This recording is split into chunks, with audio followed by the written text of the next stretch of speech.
Hi there, I'm Teresa Dufour with your CT Style Express report. News 8 has teamed up with the Goff Law Group to bring you The Law Down. We answer your questions about workers' comp and the law in general. Attorney Brooke Goff joins us via Zoom from her office in Shelton. Nice to see you, Attorney Goff. Hi, Teresa. It changed up even more, different location, right? So it's you have the state covered. So we kind of have a tough topic today. We're talking gloomy about day for a gloomy topic. Yeah, the child sex abuse case involving the Boy Scouts. I know you were involved in this, and there's a deadline approaching. There is. So, I mean, look, a lot of people don't like talking about these things because they're afraid people are going to, by people, I mean attorneys, they're afraid that people are going to hold it against them, but it's a real thing, right? These people that were affected as a result of the, irresponsible leaders, not all irresponsible, select irresponsible leaders, they normally would have 30 years plus the age of majority in the state of Connecticut to bring a claim as long as they were abused as a child. So that would be till the age of 48, right? However, as most people know, Boy Scouts of America has filed for bankruptcy. This was back in summer, spring. And, there's now a deadline to submit your claim, regardless of how old you are, on or before November 16th, 2020. If you don't submit your claim by that point, you will likely be barred from doing so in the future. And that's because of the bankruptcy that they filed? It is, yeah. So as an attorney, these are difficult cases. How does it affect you? How do you gain the trust of your clients? I mean, this is tough.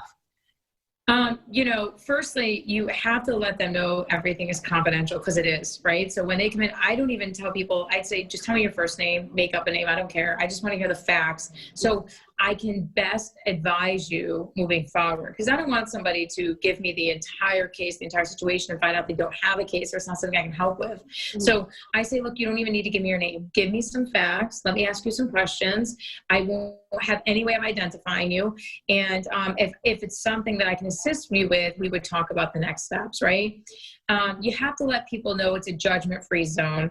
I think it helps most people to know that I've dealt with these on a much higher level throughout my career. And, they don't get any easier. Every case is different.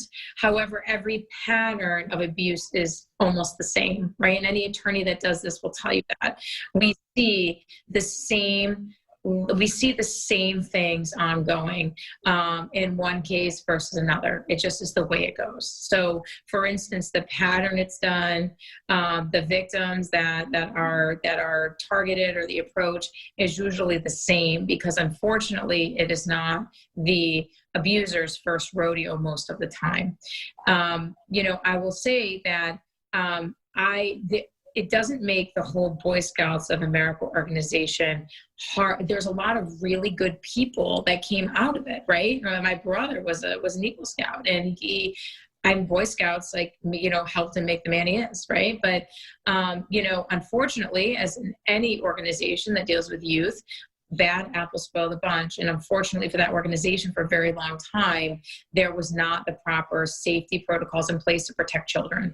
Yes, they have made changes since around 2000, 1998, 2000, great, but that doesn't excuse all of the abuse that occurred before then, or even after then. Right. And I mean, people sit here, and some people, they stew on it for a long time. And maybe when they're 40 or 41 or 42, they step forward, or whatever the case might be, because in their mind, they have tried to put it behind them. We call that repressed memory. Unfortunately, though, with these cases, those people that have the at least, I don't know the word I want to use here, but that have that comfort in knowing that they can put a claim in later, will lose that. So I always tell people, and especially when there's a deadline like now, it's November 16th, to really do some soul searching, think about it, and you should at least know what you're walking away from, because maybe you don't have a case at all, right? Maybe you're outside the statute, maybe whatever the case might be, or maybe the abuse doesn't rise to the level of what would be recognized, right? So you should at least have that free conversation or consultation with an attorney that does these cases, not any attorney, an attorney that does these cases, so that you can make an educated decision and carry that peace of mind with you throughout the rest of your life. Very good. And do it within the next 2 weeks, right? In November 16th, the deadline. So I would say you should give the attorney, in the event that you chose to move forward, at least a week to get that filed. Got it. So in the next week and a half, yeah.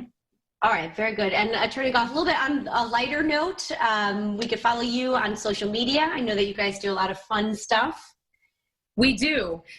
We do lots of fun stuff. So we have a bacon sip coming up Friday. It'll be the last one. I'm making Halloween chocolate lava skulls, Gosh. Yeah, it's super cool. I got the pan. Viking makes a pan. So they're of skulls. So I'll post pictures of that on Facebook too. But we have a lot of fun with it.